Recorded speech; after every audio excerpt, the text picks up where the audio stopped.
Jack's Beach mother Sarah Palmer is not one of them. I just truly don't believe a lot of people here have gone through an actual hurricane in a really long time, if ever. A Louisiana native, Palmer has survived Hurricane Katrina and Rita and vividly remembers riding out Hurricane Andrew as a child when it hit her home state. We had to sleep under the stairs that night. I remember my mom kind of hovering over me when it got bad.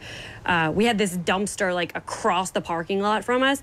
The whole time, my mom and dad kept looking out the front window, looking at that dumpster, and sure enough, in the middle of the hurricane, it came tumbling across the street and crashed through the front window. A scary moment her family survived, but a trauma she does not want to relive. Amen. Jack's Beach Mayor Charlie Latham tells me with 3 hurricanes in under 2 years now, from Hermine to Matthew and now Irma, he understands why some may have storm fatigue. All of us are tired. If people don't take this threat seriously, people are going to die. A warning News for Jack's meteorologist Rebecca Berry is also echoing tonight for anyone considering a hurricane party at local beaches. Storm surge is deadly. It kills people. In the worst case scenarios, it removes entire homes from their slabs like we saw along the Mississippi coastline during Katrina. Best case scenario, you get a little bit of water in your home. People get electrocuted in that water, people drown in that water, and then you have to live in that water until it recedes if you choose not to evacuate.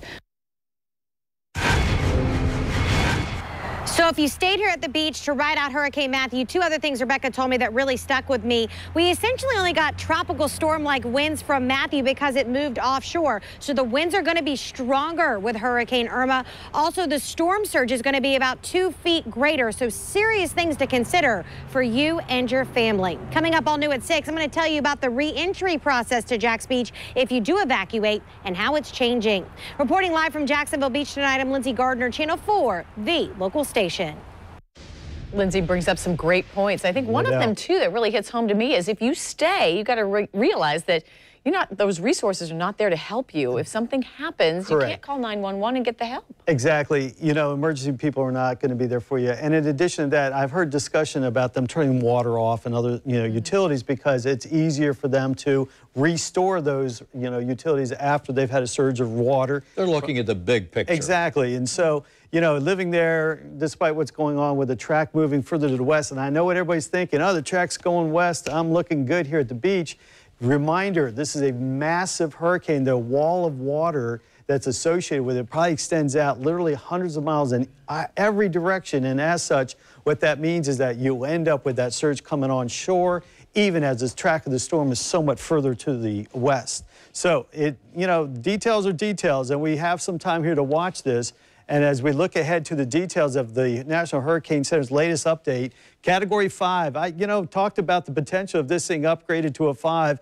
And I think there's 2-parter here. A, they want to get these people off the Keys. I've been watching CNN throughout the afternoon. I was amazed to see the number of people trying to hang there.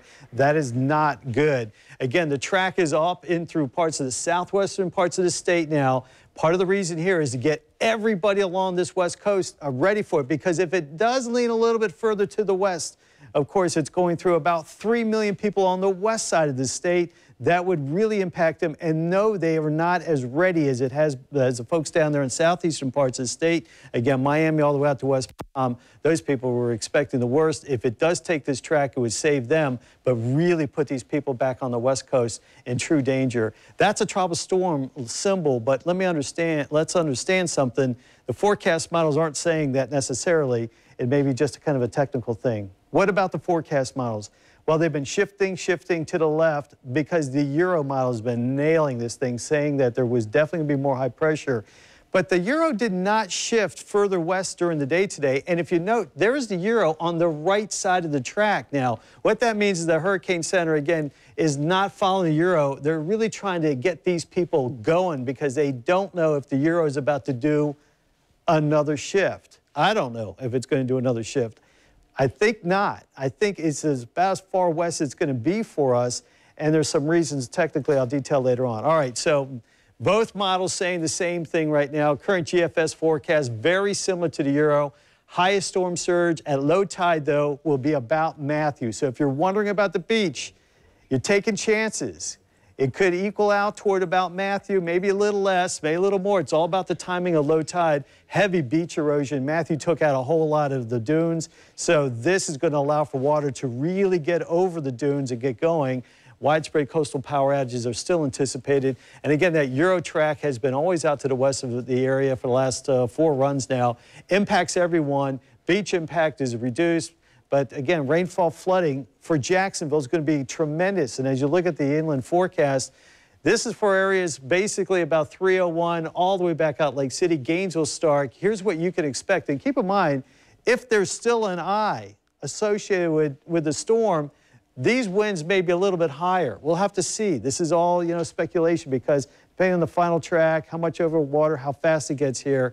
But the threat for tornadoes will be very high back out there towards Lake City, Live Oak. Flooding, a lot of back roads are going to get totally wiped out over this. As we head back towards the beaches in Florida, along the coast, Palm Coast, St. Augustine Beach, Jax Beach, Atlantic and Neptune beaches. Again, max winds there near 85 miles an hour. And I don't think that's a mistake. I don't think the miles are overplaying it. Now, constant winds might be around 50, 60, which would be in the range of what we saw in Matthew, but those gusts will be higher because of the storm conditions there. Look at the rainfall. We picked up about 5, 6 inches of rain when Matthew was around. We're going to pick up 8 to 11 here, and that storm surge, as I mentioned, probably similar to what we had seen with Matthew. Now, this is Metro Jacksonville, Clay County, you're included here. 60, 70 mile an hour winds, 10 to 12 inches of rain anticipated between now and probably Monday evening. Tornadoes pick up. And note the power outages are going to be very possible there. Heading out to Georgia, one of the little details here we're going to watch closely, it does appear storm surge, Brunswick, the Golden Isles, all the way back out there, getting close to the Altamont Sound. Those locations could see a storm surge almost 2 to 3 feet more than we saw with Matthew. All right, that's just the tip of the iceberg of all the information we have for you. We're going to break down some more details, and we'll be right back here on News for Jax at 5. Harold and Harold is a person. If you're just joining us, we have a recap for you of the most important developments. Many local counties are under mandatory evacuations, most of which are starting tomorrow. Tonight, shelters are opening their doors, 13 of which are in the city of Jacksonville. Governor Scott says if you plan to leave, now is the time. To check if you're in an evacuation zone, head to news4jax.com.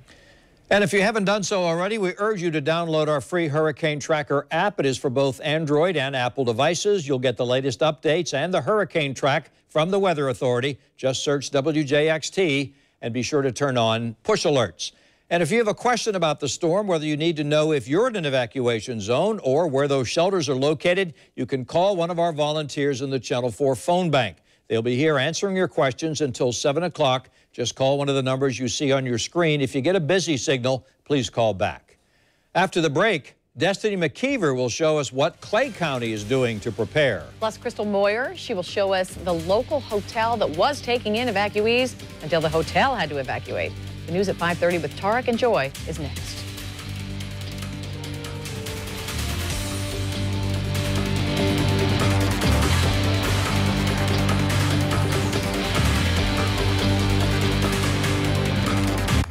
Is finally here. Live from the local station, News 4 Jax starts now. Bracing for impact. Hurricane Irma setting its sights on Florida with people beginning to pack up as we look live at our beach cam in Jacksonville Beach, where mandatory evacuations have been put in place. The death toll in this Category 5 storm now stands at 20. Right now, the massive storm is currently battering the northern coast of Cuba, and it remains on track to reach northeast Florida by Monday. We have several crews covering the preparations for Hurricane Irma. We begin with the Weather Authority update, though, from John and Rebecca. And again, the big story here, the 5 o'clock update, did show the track getting a little bit back out to the west, but the reality of it is it's such a massive storm. A look at the size of this thing. It will cover the state, parts of Georgia, all at the same time as we're going to see the bands of rain come on shore. Already locally, if you've been out and about near the beaches, St. Johns County's already picked up about a ½ inch of rain and some heavy downpours, some thunder there as well, as again, the outside bands of the storm continue to move kind of out towards us. Look at the size of that thing, again, covering about 2/3 of Cuba right now. So the anticipation of that turn is still ongoing. Sunday morning, there actually, you see, we talked about this back on Wednesday at first, And the timing of the turn was going to be Saturday at 2, but now you can see it's at Sunday mornings, 2 a.m. So about 12-hour delay, and that 12-hour delay takes that track so much further up the west side of the state. But I did see a couple of miles that do hint back out towards the east, so nothing set in stone in terms of the final track until the turn occurs. That's tomorrow. Look at the European forecast model, and again, this is the model the National Hurricane Center has really, truly relied on. Their forecast is laying right on top of it, so these are the anticipation, or these are the things that we should anticipate in terms of our wind conditions.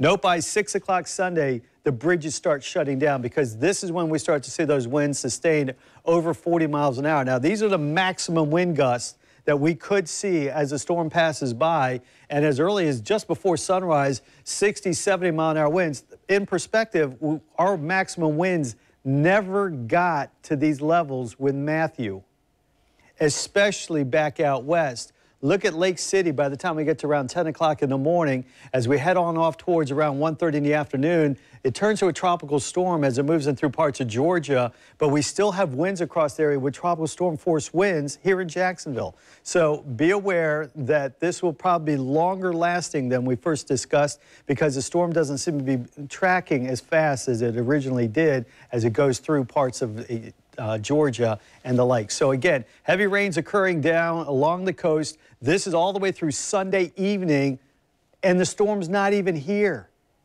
You talk about flooding potential. Sunday is a flooding day. That's why you have to get hunkered down before the lunch hour on Sunday. Better way to mentalize, put this in your back of your mind. You're not planning for after the football game. You're planning to be located to wherever you're going to be, hunkered down before the game starts because of the heavy rains across the area. And of course, there goes a storm on Monday. So again, up to 12 inches of rain, a real possibility across the area. A quick look at what's happening in terms of watches and warnings as we see the storm getting closer and closer to the coast of Cuba. Here's Rebecca.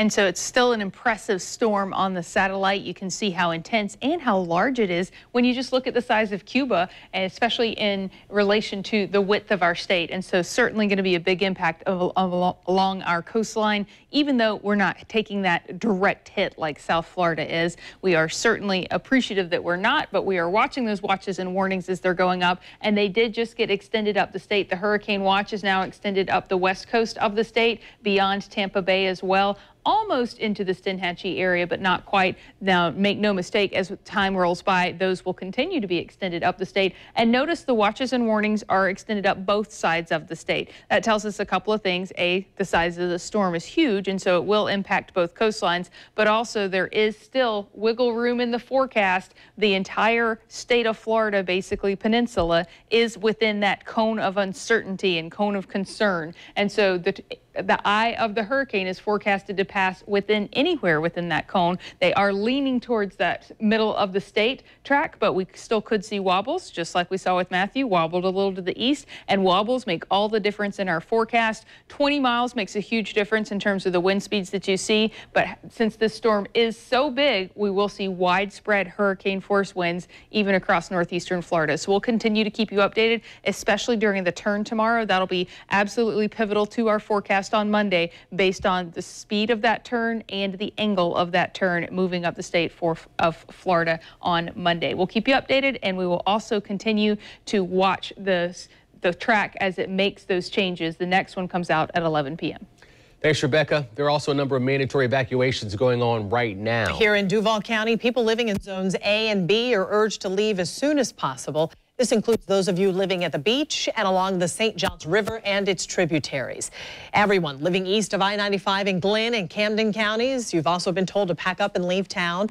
Evacuations start in less than 30 minutes for Nassau County residents in zones A, C, and F. This affects residents in Amelia Island and Fernandina Beach. And in St. Johns County, a mandatory evacuation for zones A and B begins tomorrow morning at 6. It includes the entire city of St. Augustine. Clay County is also ordering mandatory evacuations starting at 6 o'clock tomorrow morning. It's for residents in zones A, B, and C. That affects those living near the St. Johns River, Doctors Lake, and Black Creek. Channel 4's Destiny McKeever is live in Fleming Island, where people are already packing up, and I imagine they're ready to leave town now. Destiny? Park, we've been speaking to people all across Clay County who are ready to leave. They're in the mandatory evacuation zones. You can take a look at this gentleman back here. He's preparing to board his home up. That's because he's right in front of the river, and officials think these homes will flood. Homes up and down the river in Clay County are being secured. This comes just hours after emergency management ordered mandatory evacuations. As of 6 a.m. tomorrow morning, Clay County will be issuing a mandatory evacuation for zones A, B, C, low-lying areas, and modular homes and vulnerable homes. Sheriff Daniels and other emergency managers warned that Irma could bring flooding to areas along the river. Clay Electric also warning of widespread power outages, predicted to last at least a week. We found families packing trailers with their belongings to head out of town. This is the first time we've been mandatorily told to leave our home, so we're going to go ahead. First time in the 16 years we've been here. Yes, ma'am. So, well, you know, we're just hoping for the best, but we're preparing for the worst. Some families have lived along the river even longer than Doherty. They say they've never feared a storm the way they're fearing Irma. I've been in this location since '71. I've been through several hurricanes, tropical storms. This is the worst one we've ever had. So we're ready for it. And right now, it is important to know your evacuation zone, as well as the shelter information that we included in the beginning of this story. Of course, we'll have all of that information posted to our website, which is news4jax.com. You can look on the homepage to find it. Reporting live in Clay County, I'm Destiny McKeever, Channel 4, the local station. Governor Scott has activated the entire force of the Florida Army and Air National Guard. That means there are 7,000 military personnel on standby ready to help. There's also 1,000 high water vehicles, 13 helicopters, 17 boats, and more than 700 generators available for use. Many people are listening to the warnings and have already packed up, you saw, and leaving their homes. Taking a live look for you now with the DOT camera. Traffic has been heavy and steady all day long. FDOT has opened up the emergency shoulder for drivers to use only on I-75, starting at Wildwood to the Georgia state line. Right now, there is no contraflow or one-way traffic on Florida state roads. Hundreds of people are making new plans after they were evacuated from the hotels they booked as shelter from Irma. Channel 4's Krista Moyer was there as people had to pack up and get back on the roads. There was a lot of confusion here at the Hyatt Regency Riverfront Hotel in downtown Jacksonville. Some people coming outside saying they were not notified that the hotel was evacuating, while others say they were notified and that they will be receiving a refund. It was difficult myself to confirm this information. I called the hotel, the managers. I even called the PR company that's representing this hotel. No information there. So I walked in myself, and there was a black table with some representatives handing out these packets with information on Hurricane Irma, some evacuation routes, as well as some local shelters throughout the area. I spoke to some of the customers as they're packing up their belongings, and some say they're going to head out, while others say they have no choice and they're going to stay here and ride it out. My daughter's too ill right now, and I have health issues, so we just cannot travel anywhere else. And we have no reservations and nowhere to find any. It's crazy, but I mean, it's not even as crowded as the roads right now. Like, that's kind of where my brain is like, no. We were a little surprised, but we're okay with it. We're gonna head to Orlando. We figure if they're looking out for our safety, we should probably do the same thing. Some of the people that decided to stay say the hotel will accommodate them, but they have to sign a waiver releasing the hotel of any liability during Hurricane Irma. Reporting downtown, Krista Moyer, Channel 4, the local station. Even though Irma is not forecasted to hit our area until late Sunday or early Monday, people are already heading out to the shelters. There are 13 shelters now open in Duval County. Nassau County is opening 5 shelters tonight at 6 o'clock. St. Johns County is opening 5 shelters at 6 in the morning. An hour later, Flagler County will open 4 shelters. And at 1 p.m., there will be 6 shelters open in Putnam County, and 3 shelters will open in Bradford County at 6 o'clock tomorrow night. In addition to packing non-perishable food and water, evacuees should also be prepared to bring their photo IDs and any other important documents, prescription medications, baby food and diapers, a flashlight and batteries, bedding, and of course, you have to bring your own hygiene products. As Irma approaches the East Coast, many school districts have decided to close. All schools in Duval, St. John's, Clay, Nassau, Flagler, Baker, Putnam, and Columbia counties. Schools in all of those counties will be closed Monday. Closed Monday and Tuesday are schools in Bradford, Union, Camden, Ware, Brantley, and Glenn counties. If you'd like to let people know that your church or perhaps your business is closed because of the incoming storm, we invite you to go to news4jax.com, and once you fill out the submission form, your information will be posted to our homepage. Slowdowns on the roads, that's been happening all day as people from across the state make their way north, hoping to stay safe from Irma. Now let's take a live look at our DOT camera. This is I-95, northbound lanes, and it appears to be pretty much some heavy traffic there at 542 with a hurricane headed our way. We'll be right back. We know many of you may have questions. Time when you need an... Our Sky 4 helicopter live over the St. Johns River. Hurricane Irma is causing concerns about a storm surge along the river. A live look for you now at Hollywood Beach. This is just south of Fort Lauderdale where the strong winds already blowing the palm trees there. Right now, Hurricane Irma is north of Cuba, making its way to South Florida. The Weather Authority says northeast Florida will be impacted, the worst being Sunday night and throughout the day Monday. Right now, the Category 5 storm is over the Caribbean in between Cuba and the Bahamas. Irma has already displayed its brute force. Take a look at this widespread destruction on Tortola. This is the largest of the British Virgin Islands. The storm has flattened buildings, leaving thousands of people homeless.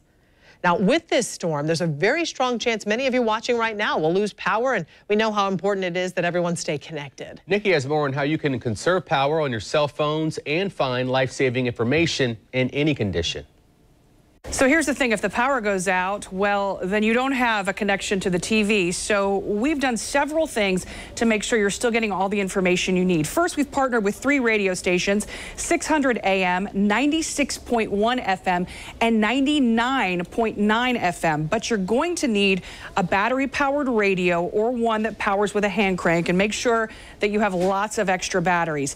Now, another way that you can still stay connected with News4Jax is just to open our app, and of course, you can stream us live right here on your phone. But folks, only do this if you have a way to recharge your cell phone or if you're looking for immediate and life-saving information, because this is going to eat your battery. So here's the thing. We know that this phone is going to be your lifeline during this storm if we do lose power. So we want to make sure that you know all the ways to conserve the battery and to stay powered up. Delete any apps that you do not need and close or disable notifications on the others. Turn off vibrations and do ringtone or tone notification only. Vibrations drain the battery. Also, dim your screen and shorten your screen timeout so when you stop using it, it turns off faster. Disable your GPS and your location and turn off the Bluetooth and the Wi-Fi too, unless you don't have cell service and you absolutely need Wi-Fi. If you do not have good reception, turn the phone off. Searching for a connection, cell service, and especially Wi-Fi really drains the battery the most. There's a battery saving feature on many smartphones. Enable that in addition to the things I just mentioned. There's a few things floating around the internet about how you can keep your phone charged. It's a homemade way. You use a battery and a phone charger and a few other tools. Folks, do not try this. I have checked with the experts. It can absolutely fry your phone. It could also start a fire, so just be safe. Also, for more information and to read those tips we just gave you about how to conserve your battery power on your phone, look for this story on news4jax.com. Back to you. All right, we are constantly getting new information coming into the newsroom. This is just in from Nassau County emergency officials. We were just informed by Callahan Mayor that all gas stations in the city don't have fuel there. And apparently the Nassau County EOC says it'll be until at least next Tuesday before that city, Callahan, has gas available. It's scary. It could be the first of what could be to come. We know the governor was trying to make fuel a top priority, so we'll have to see what happens in the future there. We do know that many of you may have questions about what to expect prior to Hurricane Irma reaching Northeast Florida, as well as during the storm event. So we've opened up the phone lines. A live look now at our phone bank going on. Volunteers will answer the calls until 7 o'clock. Call 904-348-6022 or toll free 1-800-366-9598. To get the most accurate, reliable forecast, our 5 powerful radar sweeps give you 5 times more coverage. Channel 4 is the weather authority. You know, we're here to keep track of this storm for you, and there are certain signs that meteorologists look for as the storm's getting closer. You're going to notice the wind shifts and the weather changing quickly. Right, and again tonight, or this evening I should say, we're getting the rains back across the area, happening very quickly. It was a beautiful start to the day, and these, as you look at Lat 5 Doppler radar, take a look at the details here. We already have a flood warning in effect. This is out in St. Johns County where the rains are coming on in, and Joy and Tarek, this is all what we talked about all week long. Nor'easter is heading our way, and here's the first taste of it. Look at all that lightning. Is that part of the hurricane, this nor'easter? This is not even connected. If we had no hurricane down south and the cold front just rolled on in, this is what we would be getting on this evening. So unrelated, but in terms of the actual track of Irma, this nor'easter will play a role, and these northeasterly winds apparently are going to be strong enough to help push her more on the track along I-75 than I-95. And keep in mind, you know, the shift that we keep talking about is the difference between I-95 and I-75. You know, that's not a lot of distance. These forecasts that we keep, you know, bringing up to you and showing you from the National Hurricane Center are, again, a reminder that these models are very, very good, and they, in fact, will tell you the details. Again, flood warning going on there out there in St. Johns County. Other bands of heavy rain going on along the I-4 corridor. And so for the folks coming in from South Georgia, they really don't like to get all caught up in all that mess because that's, again, what's happening across the area. So tonight, we'll watch more rains come through the area. Again, Irma's countdown to the Keys is fully in progress. It'll be sometime Saturday or Sunday morning. Tomorrow morning it'll be okay, but Sunday morning, that's when things get really ugly. Look at the eye here. Some drier. This little yellow stuff here, you'll see that usually is representing what we have dry air around the storm itself. Latest from the Hurricane Center, again, tracking this off towards the west-northwest, becoming a Category 5 hurricane before moving back ashore. There's that I-75 track, if you will. Note the details here. Westerly motion at 12. It slows down more, kind of makes the story a little bit more interesting in terms of where the forecast models are.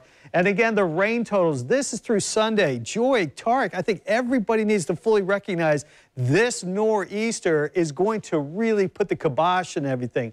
Everybody needs to hunker down before lunch on Sunday because the rains are really going to start to come across the area. And of course, when Irma passes by, we'll pick up another 6 to 8 inches of heavy downpours across the area. And finally, as we look at the details, I think the one key that people who experienced Matthew last year, especially back out there along I-75, saw very little.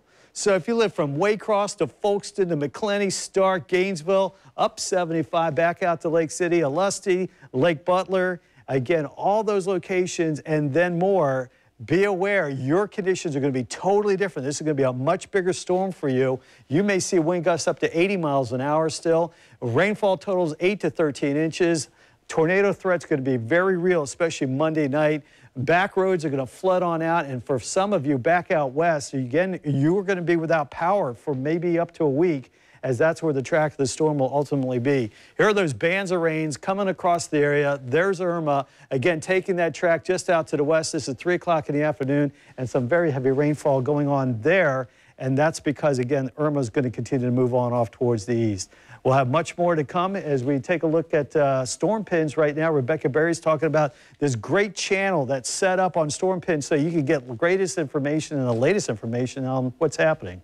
And so this is going to help you prepare for Irma. Of course, once Irma starts to impact our area, you can check out the storm damage photos and add a few of your own. And even in recovery, it's going to let you know which restaurants are open and which areas are stocked up with ice. And so here's the latest on our Hurricane Irma channel on our app Storm Pins. Check it out. Matt Ryan saying they just got a shipment of water into the BP station on Normandy and Hammond. So they're going to be stocked up if you still need some last minute water.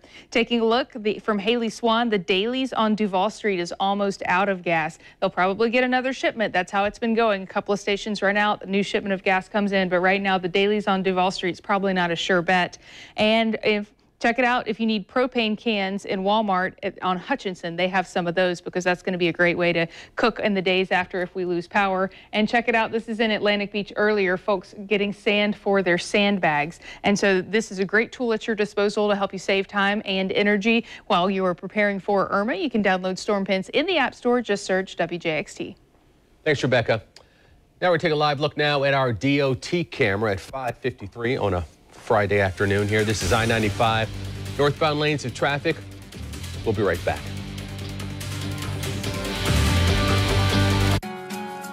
If you are just joining us, here's a recap of the latest developments. Many local counties now under mandatory evacuations, most along the beaches as well as rivers and lakes. Shelters are opening across Northeast Florida. There are 13 accepting evacuees in the Jacksonville area. Governor Rick Scott says if you plan to leave, now is the time to do so. And to check to see if you're in an evacuation zone, just head to news4jax.com. Also, as always, the best way to keep an eye on Irma when you're away from your TV is with our Hurricane Tracker app. It'll also tell you if and when any watches or warnings are issued in your area. That app is free to download. Just search WJXT in your app store.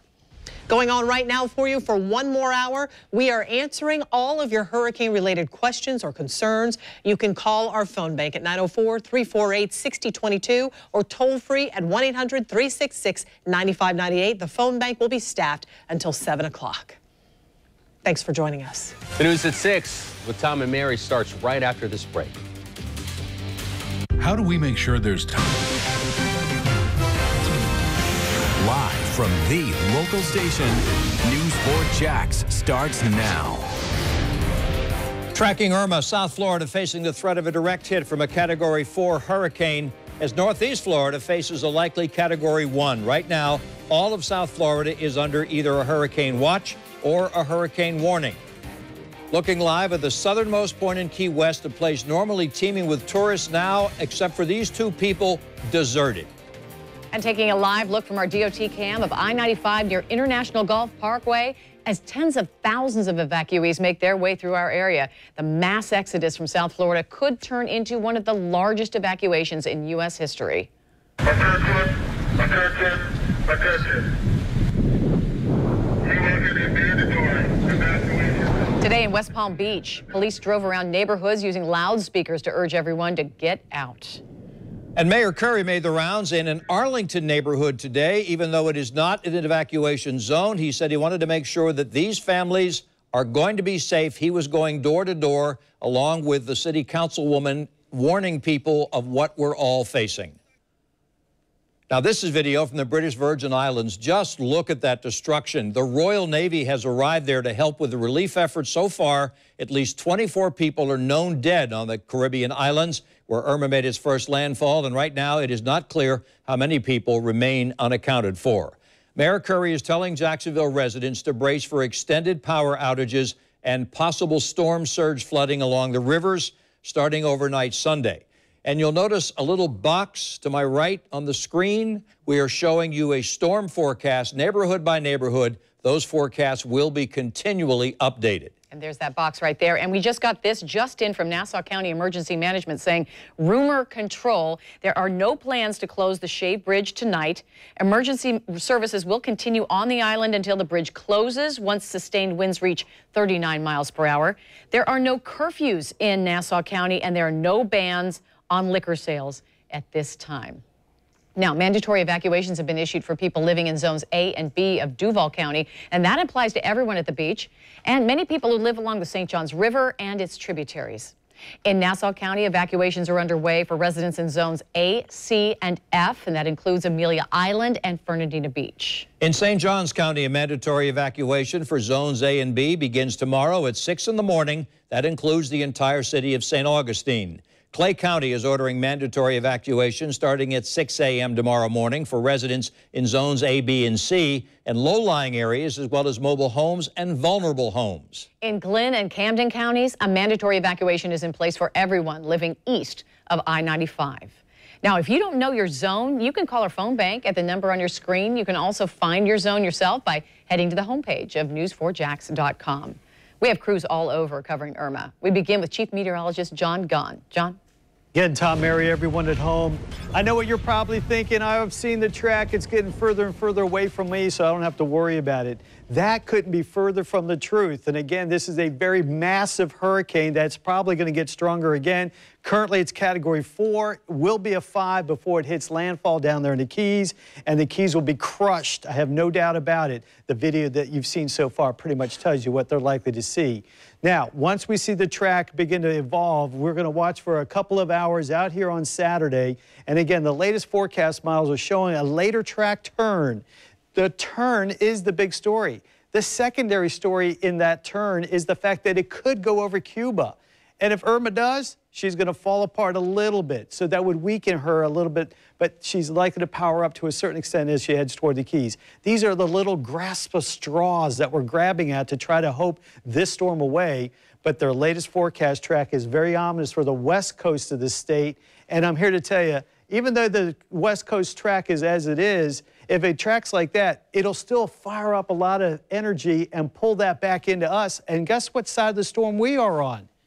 We're on the power side of the storm, the right half of the storm. And that right half is going to have a lot of energy, and it's going to be dumping it on us in many different forms, mainly in the winds and the rain category.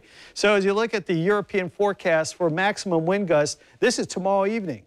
It's no breeze at the beach. It's just flat out breezy with winds up to around 45 miles an hour. By the time we get to evening hours on Sunday, with the rains pouring down, we'll look at the details of how much rain we'll likely see before Sunday evening. Remember, the Jags game, I think you know, I know what you're thinking. You're saying, oh, I'll plan my day so that I'll get hunkered down after the Jags game. I'm here to say, no, you will hunker down before the Jags game. That'll be your place of stay all the way through the storm, because the winds will really pick up thereafter. The rains will be coming down hard as well. 6:30 coming up here on Monday morning. We'll see the winds up to 70 miles an hour. Now, this is that European forecast model. It sometimes keeps the winds a little elevated in the inland locations, but nonetheless, Category 1 hurricane passing right to the west of Gainesville. Could shift a little bit to the east, could shift a little bit back out to the west. We'll wait and see. But note, where's the highest winds? Oh, right here along the coast. Because you see, the eye of Irma is going to expand as it moves up the coast. And as such, the highest winds will be extended towards the beaches, and then it becomes a tropical storm and moves on out of here, but not until probably late Monday. So we'll be pretty much locked down until late in the evening hours on Monday.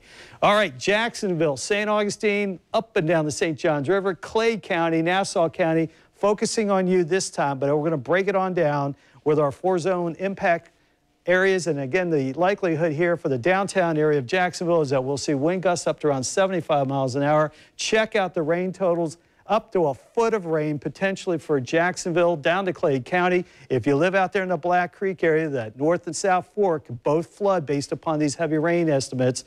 After the storm passes through, we could see afternoon thunderstorms produce tornadoes, storm surge even in the St. Johns River, 1 to 3 feet. And if you live at the beach and you're saying, wow, what do I do? Well, I still suspect that the storm surge could reach up to levels that we saw with Matthew. May not go above it, but that final track's not in place, so keep that in mind. And yes, pretty much everybody's going to be dealing with power outages, and it'll be pretty widespread between Clay Electric, FPL, and of course JEA. Will all be dealing with that. There's Irma's countdown to the Keys. And Rebecca Berry's, again, tracking where we may see the next advisory come from. Irma still remains very impressive on the satellite, and we do expect her to intensify, especially as she crosses the warmer waters headed into the Keys. And so that's something we'll be watching for. The National Hurricane Center issuing hurricane watches and warnings. Now, hurricane watches come out about 48 hours before, and hurricane warnings closer to 24 hours. And so the hurricane watches have extended up both sides of the state just to the south of our area. So they may come into our area with as early as the 11 p.m. advisory tonight, but more likely with the 5 a.m. advisory tomorrow morning. We'll be live on the air, and we'll bring that to you and let you know what we're expecting as soon as we see any watches or warnings issued for our area. The green boxes are storm surge warnings and storm surge watches, and it looks like the east coast of Florida has a storm surge watch, the west coast of Florida has a storm surge warning, and especially down near Naples, storm surge is the primary concern. The Keys, South Florida, particularly the way the coastline is shaped for Naples with the more westerly shift in the track, that's where we could see the worst of the storm surge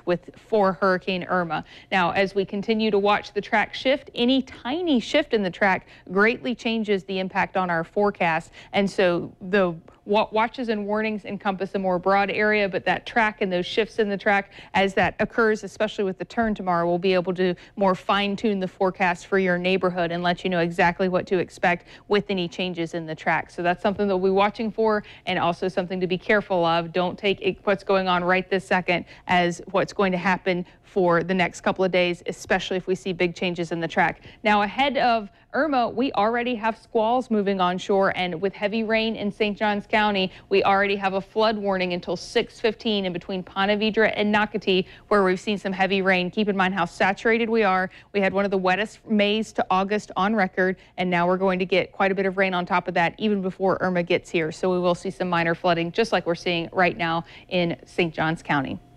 Thank you, Rebecca. Now, many residents who live along the St. Johns River are still recovering from Matthew, so the dread of what Irma may do is very real. This is video of County Dock and Mandarin badly damaged last October. As you can see, it is still in need of repair. Now to a live look from our Sky 4 helicopter flying along the river. Channel 4's Alicia Booth has been talking with people who live along the St. Johns, which is in an evacuation zone. Alicia, do you get the sense that people there are evacuating? Not really, Tom. Actually, the neighbors here have pointed out a few people who have evacuated, but everyone we spoke with today said they're staying put. Hiya. The Donovan family is living their dream, having moved into their home on the St. Johns River in Fruit Cove just this summer. Their nightmare is the impending arrival of Irma. It's definitely devastating because you worry about just building a home and losing everything. My husband and I, we built this house ourselves, so we are worried and concerned. However, you just do the best you can. A lot of the docks out here along the river are still damaged from Matthew, and the Donovans tell us it's not necessarily because people don't want to get them fixed. It's because it's about a year wait to find someone to do it. The Donovans were able to fix their dock themselves, but up the river in places like Beauclair, you can still see debris left from Matthew all over the place. That debris easily could turn into projectiles in Irma's wind.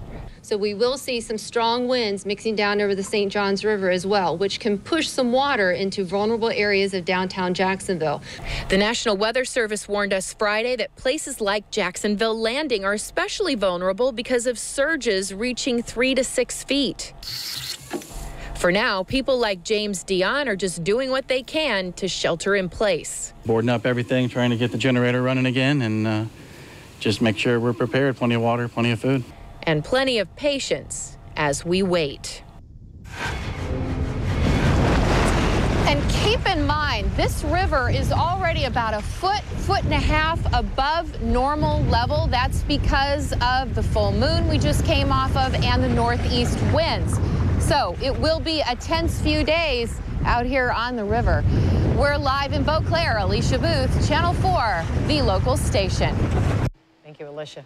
As Irma looms closer to our area, we can't help but remember the widespread power outages in the wake of Hurricane Matthew.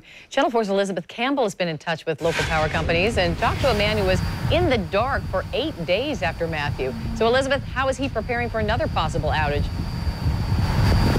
Well, he's evacuating and praying he can return home as soon as possible. Now, he's a JEA customer. Where I am now is the parking lot of the Morocco Shrine Center. JEA is using as a staging lot. Now, if you take a look to my left, you see power vehicles, utility vehicles. These are from City Utilities, one of the many contractors helping JEA out with Irma recovery. Now, if you take a look to my right, you see more trucks. These are from Trees Incorporated, a trees contractor. JEA and other local companies want customers to know they are preparing for Irma, and they say you should be doing the same.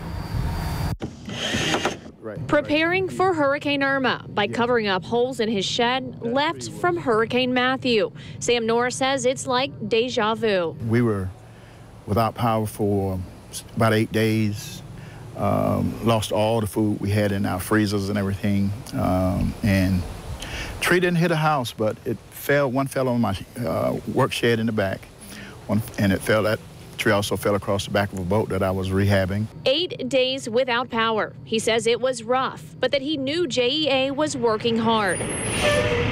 JEA, along with other local power companies like FPL, Clay Electric, Georgia Power, Beaches Energy, and more, all have their own crews ready and outside crews on standby. They also all tell their customers to expect power outages. As to what could take longer to restore power to your home than someone down the road from you, we need to see where the outages are and what caused them. It doesn't make sense for us to come to your house to restore power if the substation is out or if we have transmission lines down. All the trees standing, no damage to the home, that utilities are back on. That's my hope, and that's my prayer. And we just have to pray and ask the Lord to, let it be as easy as possible. That's what Norris is hoping for, not only for his family, but everyone in Irma's path. So they turn orange, and I'll just let them fall on the ground because I don't... JEA also says they will restore power first to high priority areas like hospitals and police and fire stations. Also, Florida Power and Light is putting together a restoration team of more than 13,500, including partners from 29 states as far away as Texas and California. If you're looking for more information on your local power company and what they want their customers to know, you can head to news4jax.com. Reporting live from the South Side, Elizabeth Campbell, Channel 4, the local station. And coming up at 6:30, we'll be speaking live with a local representative for Florida Power and Light to help answer some of the questions you may have about outages. And taking a live look from our DOT camera at I-95 near International Gulf Parkway, traffic going north is at a slow crawl. Not many cars coming south. We'll continue to watch the traffic for you, and we'll be right back.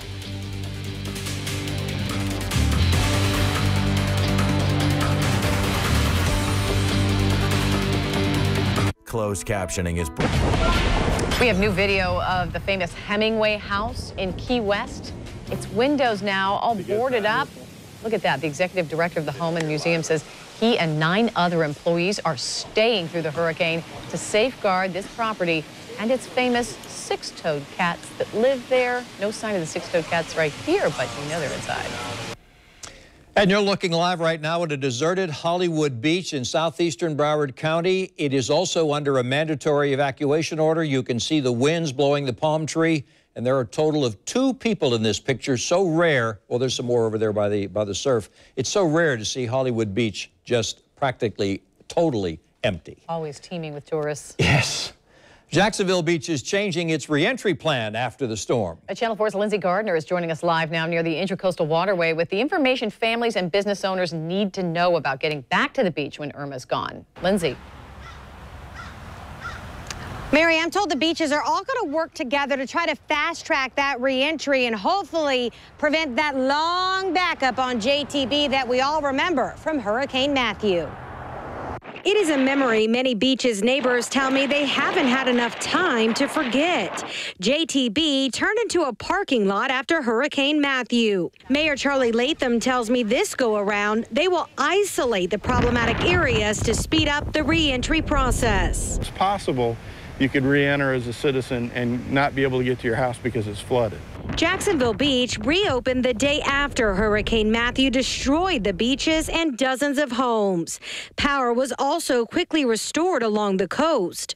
Latham tells me he is hopeful this time, but Hurricane Irma is her own beast. It's hard to say, but if there's still damage to be affecting people in the area, we might be careful about letting people in more slowly and bringing critical services back, like pharmacies and hospital staff and things of that nature, before we'd allow maybe a donut shop to come back in and open up. Residents can use their driver's license to get back in. No special passes are required. So while no passes are required, say you're a business owner that lives inland but want to get back here to the beach to check on your business, you can go by the fire station and get one of these business critical re-entry passes for free. They will still be available tomorrow. But again, they are not required. You can also just grab a credit card receipt or maybe a utility bill showing your business address. Mayor Latham tells me they'll do what they can to work with each individual person to get them back on. Reporting live from Jacksonville Beach tonight, I'm Lindsay Gardner, Channel 4, the local station. Weather's already falling apart, it looks like. You And said this a is all wind? very early. Exactly. And that's the big story. A nor'easter is cranking up. And, you know, when Matthew came rolling on through last year, a lot of emails were referring to what George would always say, and that is, you know, those big nor'easters, they can block or direct a hurricane. But this time, Irma's so huge, she's running the show for sure. Truly. This nor'easter is just going to be the beginning of what will become a big mess for the entire state. Downstate, truly personally concerned for the folks down there in the Keys. These folks, they're running out of time. This is going to be Sunday morning. This is actually Saturday night, midnight, and that storm will be coming on shore as a Category 5 hurricane just to the east of Key West.